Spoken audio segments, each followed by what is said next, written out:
Jóhann, það búin að skrýtnir tímar og hér ekki háskóla samfélag eins og við nefnum það oft á Ásbrú, Keilir. Hvernig birtingamyndin fyrir ykkur þessa dagana? Hún auðvitað fyrir margar hluta sakir mjög sérstök. Keilir var vel undirbúin undir COVID, bara vegna þess að við höfum verið framsýnir í tækni og þjónustu við nemendur. Þannig það hefur gengið mjög vel. Við erum ekki að sjá brottfall úr okkar námi, en að sama skapi hefur þetta líka haft áhrif á þetta starfsfólk og við sjáum svona næstu mánuðir verða mjög áhugaverðir fyrir Keili. Það hefur verið óskað eftir því að við reynum að mæta auknu námsframboði, sérstaklega í sumar og haust. Höfum verið að vinna því, annars vegar með Háskóla Íslands og hins vegar höfum verið að senda menntamálaráðherra og ráðuneytinu hugmyndir það eins og aðrir framhaldsskólar og háskólar að gera. Keilir auðvitað stofnaður upp úr hruninu. Já. Þannig að svona sem nýsköpunar menntastofnun. Þannig að það ýmislegt sem að við erum kannski vön og þeir starfsmenn sem eru eldri en ég í starfi þekkja. Nú bara liggur fyrir að það er gríðarlegur fjöldi á vinnumarkaði sem hefur mist vinnuna. Og þetta ágæta fólk þarf að komast í virkni og í nám og Keilir þarf að vera tilbúin til þess að opna dyrnar í haust fyrir auknum fjölda. Við tókum saman fyrir menntamálaráðuneytið fyrir áramót, svona okkar áherslur og erum að vonast eftir því að fá svar fljótlega varðandi það. Þannig að þetta eru erfiðir og sérstakir tímar en í öllum svona áskorunum felast ákveðin tækifæri og ég held að fyrir Keili þetta frekar tækifæri, frekar hitt. Nú hefur námsframboð verið svolítið, sérstakt. Þið hafi lagt mikla áherslu á að bjóða fólki að koma inn á nám í svokallaða háskólabrú sem á fólk sem vill komast í háskólanám en hefur einhverjum ástæðum ekki klárað stúdent eða hefur ekki nógu mikil réttindi til þess. En svo hafið líka verið með fleiri dæmi sem að tengja Suðurnes sem eins og flugið, en líka núna bara eins og snemma þessu ári voru það að bjóða upp á tölvuleikjagerð. Þetta svolítið, þetta er svolítið breið lína og svolítið sérstök. Já, og menntaskóla náttúrulega líka. Alveg rétt og þetta áhugaverð blanda og þetta hefur Keili frá stofnun verið svona nýsköpunar setur í menntamálum. Við prófaði ýmislegt og sumt hefur gengið vel og annað ekki og verið sett á hillun eins og gerist og gengur. En við höfum reynt að vera ekki mikil í samkeppni kannski við aðra skóla.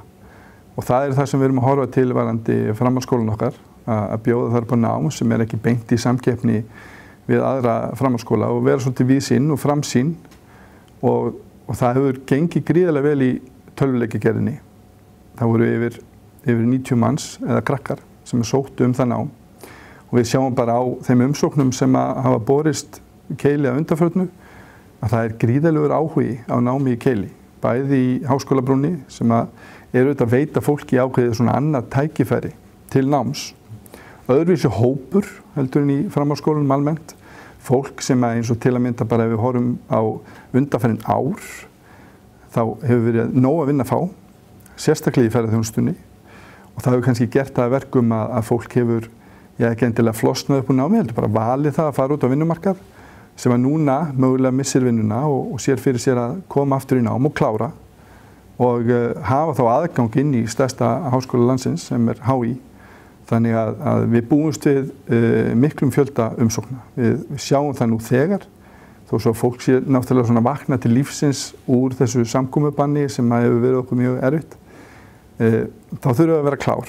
Þannig við erum búin að vera að leggja drög að sjálfbærni skólans til þess að vera einmitt í stakk búin, til þess að takast á við þetta verkefni. Hvernig ætlaði að gera það? Nú hefur fjárhagan ekkert verið allt of sterkur. Nei, það bara verður til samsvegar, má til samsvegar færa að Keilir sem nýsköpunar skóli hefur kannski aldrei almennilega verið sjálfbær eins og við kannski sjáum hjá öðrum menntastofnunum en okkur hefur tekist ótrúlega vel á undanförnum árum að auka námsframboð, en það var aldrei fleiri nemendur verið skráðir í skólan, bæði í nám og námskeið og vegum skólans. En það eðlilega setur svona ákveðnar hömlur á það ef að skólar hafi ekki þanþol til þess að fara í langtíma stefnumótun.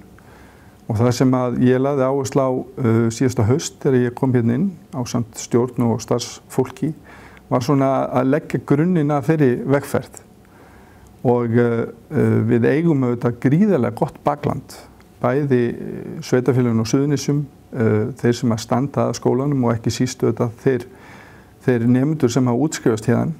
Og þannig að framtíð Keilis er björt, en við þurfum að klára þetta. Við þurfum að klára það að hnýta hnútinn á fjárhagslega endurskipulagningu sem að hillir nú undir að ég held að takist núna von bráðar. Og þá er Keili allir vegir færir. Hafið þið verið að kvarta undan því að það hef ekki notið réttláts stuðnings frá ríki og fleiri, sérstaklega kannski ríkinu? Nú er það þannig að einkaskólar, þeir eiga raunverulega ekki heimtur á fjármagni frá ríkissjóði, en veruleikin er sá að einkaskólum á Íslandi hefur bara gengið ágætlega. Tækniskólinn sem við eigum gott samstarf við og fleiri skólar, verslunarskólinn og svo má lengi telja, þetta eru rótgrónar stofnanir í okkar samfélagi og Keilir er orðin það á Suðurnesjum og það skiptir máli að við sitjum bara við sama borð. Við lögðum fram skýrslu til menntamálaráðuneytis sem var vel ígrunduð og bökkuð upp með rökum og snerist fyrst og fremst bara það að við getum tryggt sjálfbærni skólans og það hefur verið í meðferð ráðuneytisins og það hefur verið mjög gott samstarf þar á milli og ég bara vænti þess að menn taki tillit til þess. Ég held að sé hljómgrunnur fyrir því, sérstaklega auðvitað í ljósi aðstæðna. En ríkið hefur verið að styðja þetta einhverju leyti, eða ekki? Hvernig, í hvaða formi hefur það verið? Sjálfsögðu, við erum með þjónustusamning við ríkið og höfum verið með það frá upphafi. Hann hefur svolítið tekið mið auðvitað af þeirri starfsemi sem hefur verið hjá Keili frá ári til árs. Við höfum svolítið kallað eftir því ásamt svo sem öðrum einkaskólum að það sé gerðir kannski lengri tíma samningar við einkaskólana til þess að fyrst og fremst að geta kannski hort lengra fram í tíman. Það tekur tíma oft og svona venjulega þróunarvinna í námi. Það er ekki eitthvað sem gerist á viku eða mánuði, þetta er löng vegferð. Þannig að það auðveldar auðvitað einkaskólunum þá vinnu ef að samningar og ákveðni tekjupóstar eru þá til lengri tíma heldur en eins árs eins og hefur verið hér. Það er bara stutt síðan að við vorum hérna hjá ykkur að fjalla það að Icelandair bað að hálfgerða flýti meðferð á kennslu til flugmanns. Það er kannski 1,5 ár eða eitthvað síðan við vorum hérna og það þurfti að fara að framleiða fleiri flugmenn. Hvernig er staðan í flugdeildinni hjá? Já, flugdeildin, það bara verður að segjast að við fáum þarna fallvá og svo kemur COVID ofan á það og þetta er auðvitað mjög sérstök staða. Við erum bara svo heppin að hafa getað haldið hjólunum þar gangandi. Flugið hefur auðvitað og er svolítið jójó. Við vitum það samt sem áður að þeir alþjóða aðilar sem að taka saman upplýsingar þörf á flugmönnum til dæmis sjá fyrir sér að þörfin sé cirka 700.000 flugmenn næstu 20 árin. Flugskólarnir í kringum okkur hafa verið að bregðast við því. Við erum auðvitað vonast til þess að COVID gangi yfir og við sjáum flugvélarnar taka hérna loft í kringum okkur. Sóknarfæri fyrir flugskólan aftur á móti er kannski fyrst og fremst það að nú er frábær tími til þess að fara og læra til flugmanns og vera tilbúin eftir 2 ár til þess að nýta þá uppsveiflu sem að verður án efa í flugi. Á meðan eru við höfum svolítið þurft að bærast fyrir tilveru rétt okkar í þessari gríðarlegu uppsveiflu sem var fyrir 3-4 árum síðan í flugi þegar WOW var á fullu og Icelandair líka og þó að við séum stærsti flugskóli landsins þá erum við ekki stór með þessi stóru flugfélög en okkur tókst samt sem áður að framleiða töluvert magn af flugmönnum.